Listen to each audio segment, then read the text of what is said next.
Hey guys, welcome back to the channel. Today we're looking at some devices from Eonon that let you add CarPlay or Android Auto to any car. I will be reviewing the Eonon Q50 Pro, which is a device that you have to build in your car, but I will also be talking about the Eonon P4, which is a mobile device that connects through USB-C to your car and basically adds the same CarPlay and Android Auto functionality. So everything I say about the Q50 Pro, which I will be reviewing today, also applies to the P4. The only difference between these two devices is that the Q50 Pro, which I will be reviewing today, is specifically made for the BMW E46 chassis, and the P4 is a mobile device which you can place anywhere you want in your car, and it's much easier to connect since it's a mobile device and it only needs a USB-C cable to be connected, whereas the Q50 Pro you have to build in and connect to the factory wiring of your car. The Eonon Q50 Pro is essentially an Android tablet that runs Android 13, and basically it has full Android functionality. So if you want to, you can use it as a tablet and run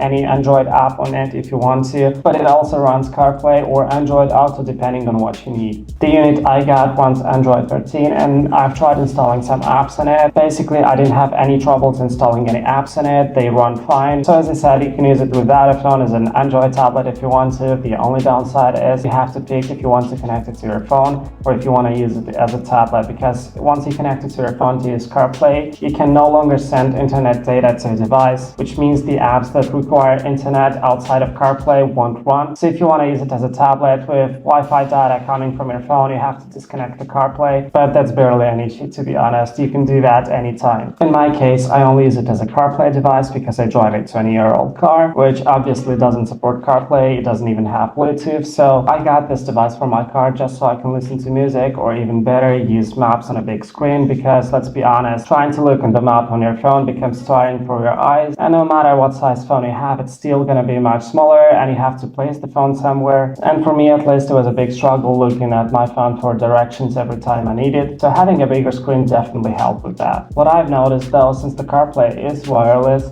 it has some input lag. Basically, the device has to think for half a second every time you touch something, but this lag is not present when you're outside the CarPlay interface. I don't know if it's the same for Android Auto because I use an iPhone, so I've never tried the Android Auto feature on the device, but at least for CarPlay, there's a small input delay, and when you're using it outside of the CarPlay interface as an Android tablet, there are absolutely no input delays, and the device is very responsive and works without lags. I specifically got the highest tier option, which is a 8-core with 6 gigs of RAM, just to be sure, because as I said, this device has to be built into my car and I didn't want to take it out down the line just to upgrade the specs, because I don't want to be messing with factory wiring too often. But to be honest, I've also tried the lowest spec device and it works absolutely the same. The only difference is that the device that I got can handle more apps running at the same time, but to be honest, I never needed that because, as I said, I mainly use it just for maps and CarPlay. The best thing about the device is when you turn the car on, the device automatically turns on and it automatically connects to the phone, so it starts CarPlay automatically. The device boots very fast. It usually takes 2 to 3 seconds to boot up and start playing music right away. However, when you're not driving your car for a few days, the device will need some more time to boot up, but after that, the boot up time will become very fast again. This is kind of a preventive measure so it doesn't drain your battery when you don't use your car, and I've been using this device for half a year now, and I've not had any problems with it draining my battery. Also, what I like about the device is that it works with the built-in Harman Kardon system, so it's completely integrated with the car, and I'm quite sure Eonon makes these units for different types of cars, so you don't have to get the mobile one if you don't want to. You can just get a system that integrates well with your car. However, if you want something that's cheaper, that's easy to set up, that will work with any car whatsoever, you can get the mobile P4. The Eonon Q50 Pro comes with a mic and a backup camera as well,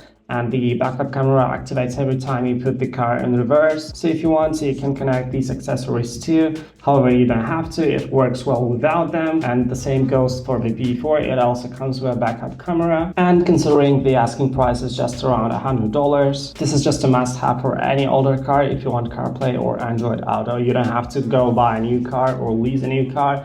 You can just add this functionality for bare minimum in your older car. The Eonon Q50 Pro comes in a few tiers. The lowest one is $150 and the highest one is $300. However, as I said, you don't have to get the highest option. I got the highest one just because I didn't want to take it out down the line and having to install a new one. But considering I just use CarPlay and nothing else, this shouldn't be an issue, and I should have saved my money and got the lowest tier option. So if you're thinking which one to get, the lowest tier option is just as good. If you're thinking about buying one of these, try to search if Eonon makes one for your car specifically, and if I don't, you can just buy the mobile version. In my opinion, this is a great upgrade for any older car. It's also very affordable. If you happen to drive an E46, the Q50 Pro is a must-have upgrade for your car. I also like the way it integrates with the car. It doesn't look out of place despite the age of the car, and it just adds the comfort that the car needs to be a daily driver. If you have any questions, write them down below. I'll try to answer them as best as I can. And if this video is helpful to you, please give it a like and consider subscribing to this channel for more tech content. And with that said, I'll see you in the next one.